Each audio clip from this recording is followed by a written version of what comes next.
জানি না কেন আমার শ্বশুর রোজ রাত্রে আমার নন্দের ঘরে যেত। এর কারণ জানার জন্য একদিন আমি রাতে লুকিয়ে লুকিয়ে আমার নন্দের ঘরে যাই।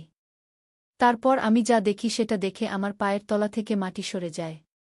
দরজার বাইরে দাঁড়িয়ে আমার গায়ের লোম খাড়া হয়ে যায়। আমি বাইরে দাঁড়িয়ে দাঁড়িয়ে দেখি আমার শ্বশুর আমার নন্দের সাথে। বন্ধুরা, তোমাদের জন্য আজকে নিয়ে আসলাম নতুন একটি গল্প। গল্পটি শুনলে 100% মাল আউট হয়ে যাবে। তো চলো বন্ধুরা, দেরি না করে শুরু করা যাক। আমি লোকের মুখেই শুনেছিলাম যে বিয়ের পর মেয়েদের জীবন খুব কঠিন হয়ে যায়, মেয়েরা পর হয়ে যায়। আর যে বাড়িতে তারা বউ হয়ে যায় সেখানে তাদের বাড়ির মেয়ের মতন ভালোবাসা দেওয়া হয় না। তবে এই ব্যাপারে আমি খুব ভাগ্যবতী ছিলাম। আমি খুব ভালো শ্বশুরবাড়ি পেয়েছিলাম। আমার শ্বশুর বাড়িতে মাত্র 3 জন লোক ছিল। আমার স্বামী, আমার শ্বশুর আর আমার ননদ। আমার শ্বশুরমশাই খুব ভালো ছিলেন। তিনি খুব নরম মেজাজের ছিলেন। উনি খুব কম কথা বলতেন আর যখনই কথা বলতেন আস্তে আস্তে কথা বলতেন। ওনাকে তো আমি কখনো জোরে কথা বলতে শুনিনি। আজ আমি তাড়াতাড়ি রান্নাবান্না সব শেষ করে আমার স্বামীর বাড়ি ফেরার অপেক্ষায় বসেছিলাম। হঠাৎ খুব জোরে বৃষ্টি শুরু হয়। আমার চিন্তা হতে থাকে যে আমার স্বামী ঠিকমতো বাড়ি আসতে পারবে কিনা। তখন খুব জোরে জোরে বিদ্যুৎ চমকাচ্ছিল। আমার বিদ্যুতের খুব ভয় লাগে। আমার বিয়ের পর এই প্রথম এত জোরে বৃষ্টি আর বিদ্যুৎ চমকায়। আমি ভেবেছিলাম যে বিয়ের পর প্রথম যেদিন বৃষ্টি হবে সেদিন আমি আমার স্বামীর সাথে খুব এনজয় করব। কিন্তু তা আর হল না। কিছুক্ষণ পর আমার স্বামী আমাকে ফোন করে জানায় যে রাস্তায় খুব জল জমে গেছে, তাই সে আজ রাতে বাড়ি ফিরতে পারবে না। আজ রাতটা সে তার অফিসেই কাটাবে।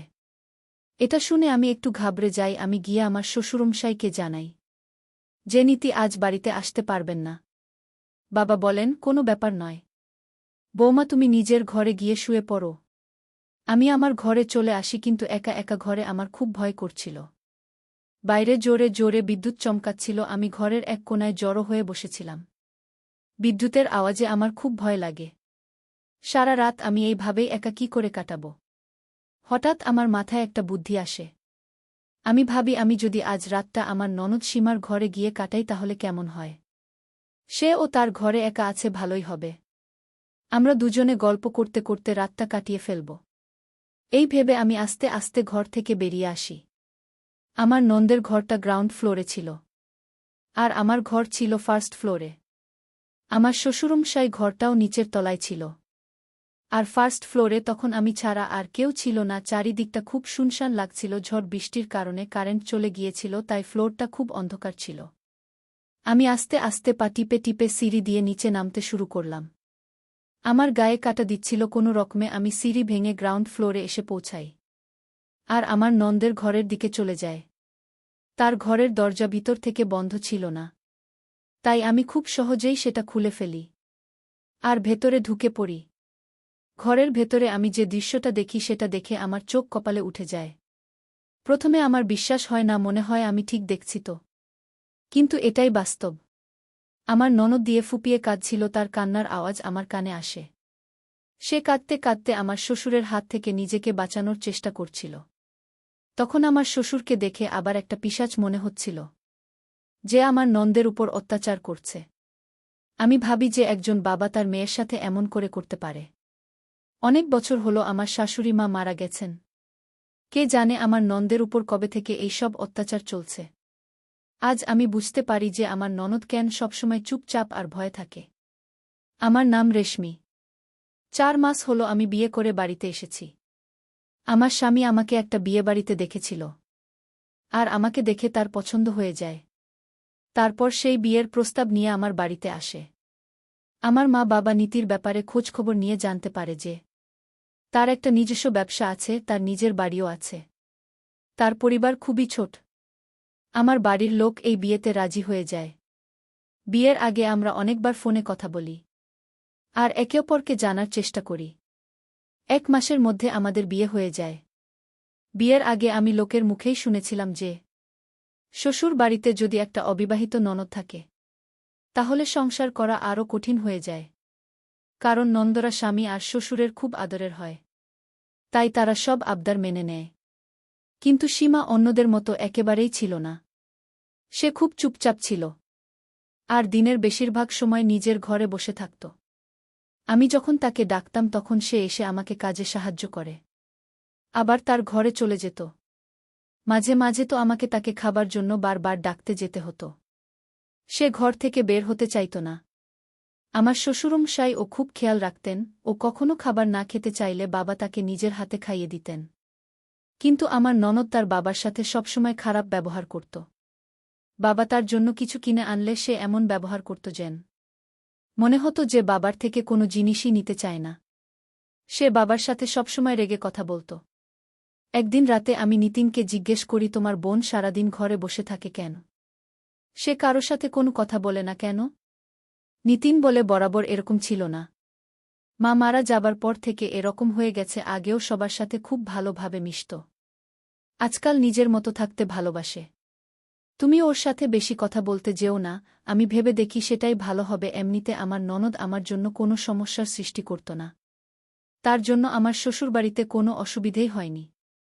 আমি বন্ধুদের মুখে শুনেছিলাম যে ননদ বৌদিদের একদম পছন্দ করে না। তারা ভাবে অন্য বাড়ি থেকে এসে আমার বাড়িতে কেন হুকুম চালাবে। আমি শ্বশুরবাড়িতে আসার আগে এটাই ভেবেছিলাম যে সীমাকে নিয়ে আমার সমস্যা হতে পারে। কিন্তু এখানে এসে দেখি সীমাকে নিয়ে আমার কোনো সমস্যাই নেই, সে নিজের মতোই থাকে। আমি ঠিক করি যে আমি আর ওর সাথে নিজে থেকে কোনো কথা বলতে যাব না। আমি আমার মাকে সীমার ব্যাপারে বলি, মা বলে, তুই অনেক ভালো শ্বশুর বাড়িতে আছিস। এটা তো সৌভাগ্য, কারুর ব্যাপারে বেশি মাথা ঘামাতে যাস না। নিজের স্বামীকে নিয়ে সুখে থাক। আমি ভেবে দেখি মা ঠিকই বলছে। তারপর থেকে আমি আর সীমাকে নিয়ে মাথা ঘামাতাম না। বিকেল হলেই আমি খাওয়া দাওয়া সিঁড়ি উপরে আমার ঘরে চলে যেতাম। আর আমি সারারাত নিচে নামতাম না।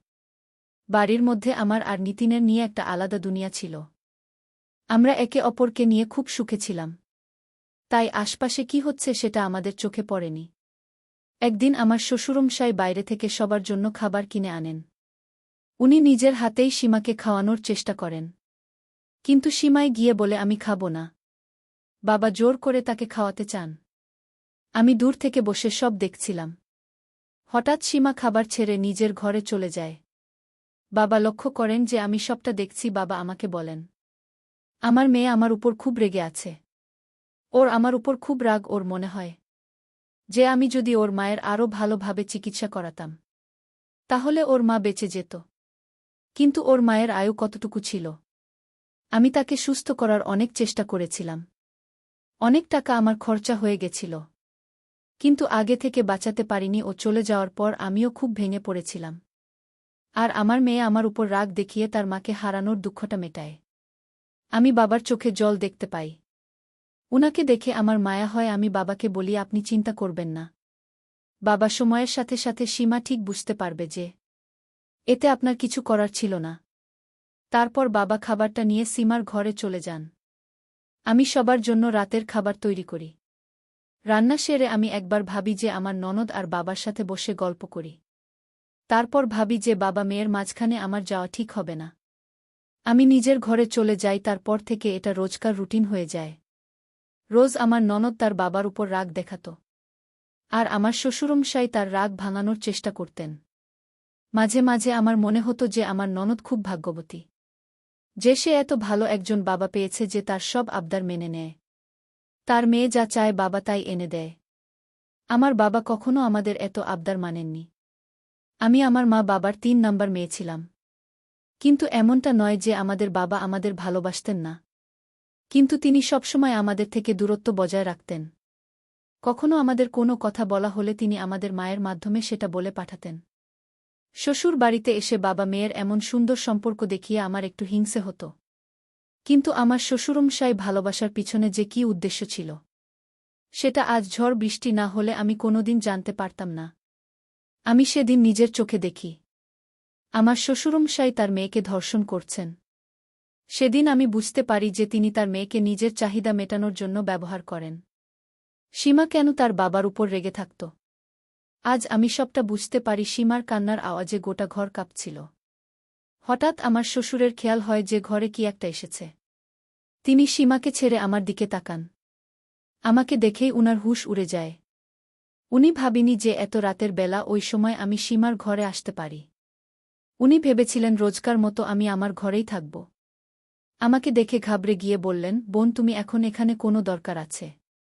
আমি তাড়াতাড়ি গিয়ে সীমার হাতটা ধরে তাকে ওখান থেকে সরিয়ে ফেলি।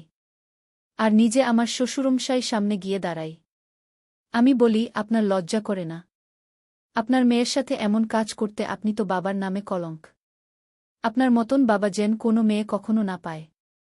সীমা যখন আমার পিছনে দাঁড়িয়ে দাঁড়িয়ে কাঁদছিল, আমার শ্বশুরমশাই বলেন, বৌমা তোমার কোথাও ভুল হচ্ছে। সীমা নিশ্চয়ই আমার বিরুদ্ধে তোমার কান ভাঙিয়েছে, তাই তুমি আমাকে ভুল বুঝছ। আমি বলি, আপনি তো খুব নির্লজ্জ মানুষ দেখছি। এত বড় পাপ করে আপনি তাও গলাবাজি করছেন। আমি সবটা নিজের চোখে দেখেছি। আপনি এক্ষুনি এই ঘর থেকে বেরিয়ে যান, না হলে আমি পুলিশকে ফোন করব। পুলিশের কথা শুনে তিনি একটু ভয় পান আর চুপচাপ ঘর থেকে বেরিয়ে যান। ঘর থেকে চলে যাওয়ার পর আমি গিয়ে ঘরের দরজা বন্ধ করে দেই। তারপর আমি এসে সীমাকে জড়িয়ে ধরি। সীমা আমার বুকে মাথা রেখে খুব কাঁদে। এতদিন ওর উপর অনেক অত্যাচার হয়েছে, এটা ওর কষ্টের কান্না। আমি ওকে কিছুক্ষণ কাটতে দিই। তারপর নিজে থেকেই বলেন, আমার যখন 11 বছর বয়স ছিল তখন আমার মায়ের বিয়ে এই লোকটার সাথে ছিল। সীমার কথা শুনে আমি অবাক হয়ে জিজ্ঞেস করি, তুমি আমার শ্বশুরমশাই এর নিজের মেয়ে না? সীমা বলে, না। আমার নিজের বাবা বিয়ের কয়েক বছর পর আমার মাকে ডিভোর্স দিয়ে দেয়, আর আমাকে ও আমার মায়ের দায়িত্বে রেখে চলে যায়। আমার মা আমার দায়িত্ব নিতে চায়নি। মা ভেবেছিল যে একা হাতে আমায় বড় করা খুব কঠিন হবে। আমার কারণে মাকে সারা জীবন একা থাকতে হবে। সে আমার জন্য দ্বিতীয় বিয়ে করতে পারবে না। কিন্তু ভাগ্যবশত আমার মায়ের বিয়ে তোমার শ্বশুরমশাই সাথে হয়ে যায়। তিনি আমাকেও মেনে নেন, আর আমার মায়ের সাথে সাথে আমারও খুব খেয়াল রাখতেন। কিন্তু কয়েকদিন পর আমি বুঝতে পারি যে আমার সৎ বাবার আসল উদ্দেশ্যটা কি। আমার যখন 12 বছর বয়স ছিল তখন আমি ঠিক বুঝতে শিখেছিলাম। তখন আমি আস্তে আস্তে বুঝতে পারি যে আমার সৎ বাবা আমাকে কি চোখে দেখেন। তিনি আমাকে ভুল জায়গায় ছুতেন। আমি আমার মাকে এ ব্যাপারে কিছু বলি না, কারণ আমি চাই না আমার কারণে আমার মায়ের আবার বিয়ে ভেঙে যাক। আমি সব কিছু মুখ বুজে সহ্য করতে থাকি।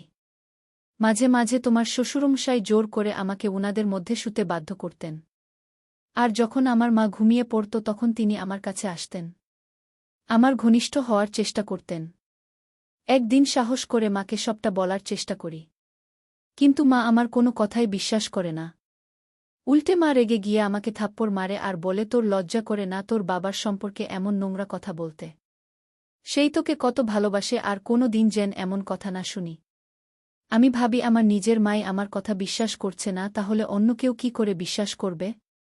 দিনে দিনে আমার সৎ বাবার সাহস আরও বাড়তে থাকে।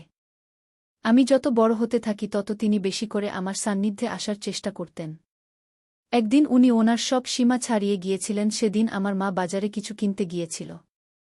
মা বাড়ি ফিরে এসে নিজের চোখে সব দেখে ফেলে। মা আমাকে আর সৎ বাবাকে ঘনিষ্ঠ মুহূর্তে দেখে ফেলে। তারপর আমি যেটা ভয় পেয়েছিলাম সেটাই হলো।